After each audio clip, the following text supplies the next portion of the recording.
नमस्कार, SBT news में आपका स्वागत है। पेश है 14 जनवरी शनिवार दोपहर 3:15 बजे राजस्थान की 15 बड़ी खबरें। सबसे पहले एक नजर डालते हैं आज की हेडलाइंस पर। उपराष्ट्रपति की टिप्पणी को सीएम गहलोत ने बताया अनुचित। कल भी मनाई जाएगी मकर संक्रांति। जयपुर में खुली जेल से भागा कैदी, पुलिस तलाश में जुटी। सर्दी ने फिर जोर पकड़ा, बीकानेर में जमी बर्फ।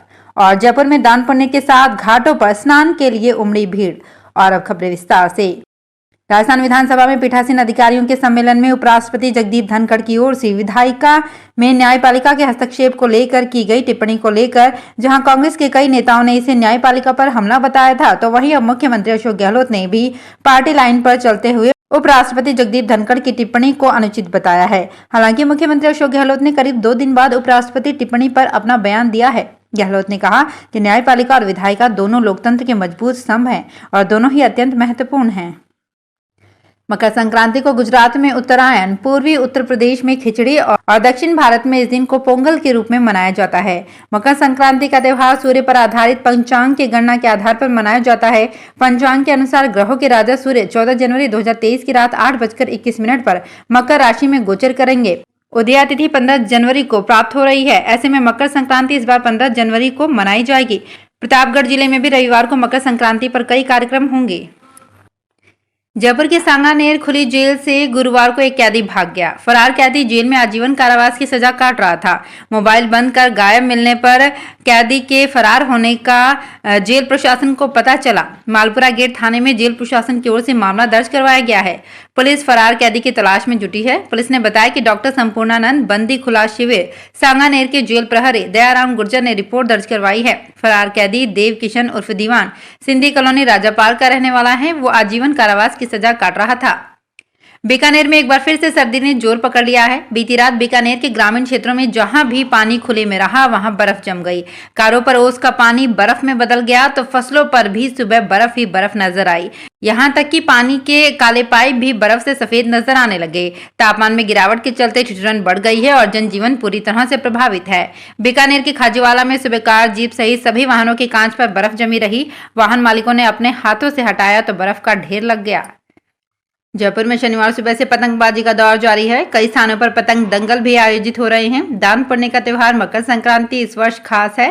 कोरोना के बाद पहली बार लोग इस मस्ती और उमंग वाले फेस्टिवल का जमकर लुत्फ उठाते दिख रहे हैं। मंदिरों में जहां दान पुण्य के लिए सुबह से ही भक्तों की भीड़ है, वहीं पतंगबाजी भी पूरे जोश में है।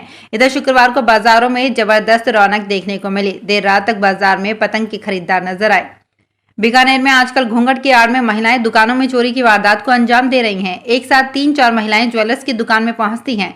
घूंघट इतना नीचे तक ओढ़ती हैं कि सीसीटीवी कैमरे में कैद ना हो सके। फिर बातों बातों में दुकानदारों को चकमा देकर सोने चांदी के जेवर लेकर फरार हो जाती हैं। ऐसी एक नहीं बल्कि 2 घटनाएं पिछले कुछ दिनों में बीकानेर में हुई हैं। पुलिस ने अब ज्वेलर्स को ऐसी महिलाओं से सावधान रहने की सलाह दी है। अखिल भारतीय वैश्य महासम्मेलन राजस्थान की ओर से विद्याधर नगर स्टेडियम में 26 फरवरी 2023 को वैश्य चेतना महाकुंभ का आयोजन करने जा रहा है। प्रदेश अध्यक्ष और अलवर के पूर्व विधायक बनवारी लाल सिंगल ने बताया कि बियानी गर्ल्स कॉलेज विद्याधर नगर में कोर कमेटी की ओर से बैठक का आयोजन भी किया गया। बैठक में समाज के गणमान्य लोगों से फरवरी में आयोजित होने जा रहे महाकुंभ को सफल बनाने के लिए विचार विमर्श किया गया। इसके साथ ही बैठक में अखिल भारतीय वैश्य महासम्मेलन के राष्ट्रीय अध्यक्ष डॉक्टर गिरीश कुमार संघी के नेतृत्व में आयोजित की जाने वाली राजस्थान वैश्य चेतना यात्रा की रूपरेखा भी तैयार की गई।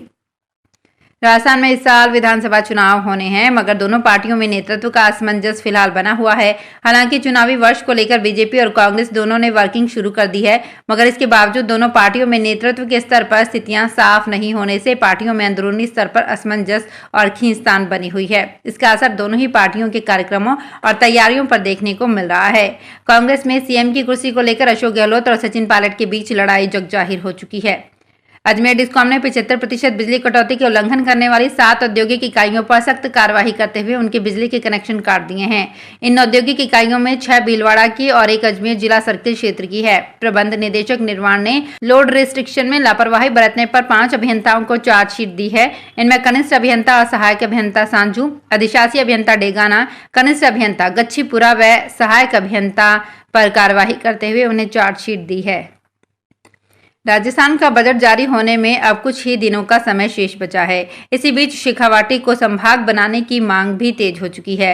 राज्यसभा सांसद और सीकर के मूल निवासी घनश्याम तिवारी ने सीएम अशोक गहलोत को पत्र लिखकर शेखावाटी को संभाग और पुलिस रेंज बनाने की मांग की है।